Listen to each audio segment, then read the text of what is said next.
بكره اسرائيل وبقولها لو اتسأل ان شاء الله اموت قتيل او اخش المعتقل. قول يا عم شعبان. يا ليل انا بكره اسرائيل، بكره اسرائيل، والله بكره اسرائيل بجد يعني. بكره اسرائيل، بكره اسرائيل وبقولها لو اتسأل ان شاء الله اموت قتيل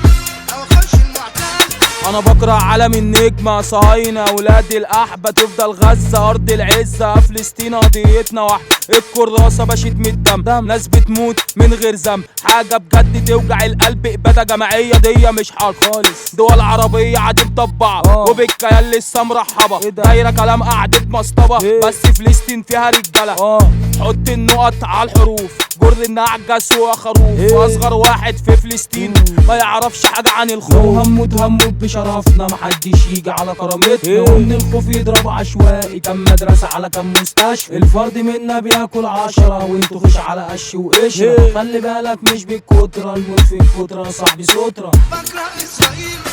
وبكره الدمار بتعشق الخراب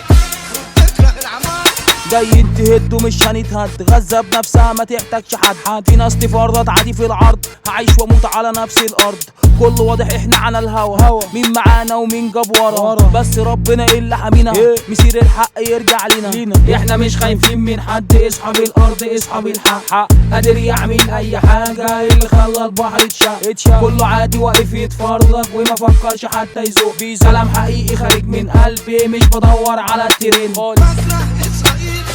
واحنا كلنا كل زعلانين ده القدس تهمنا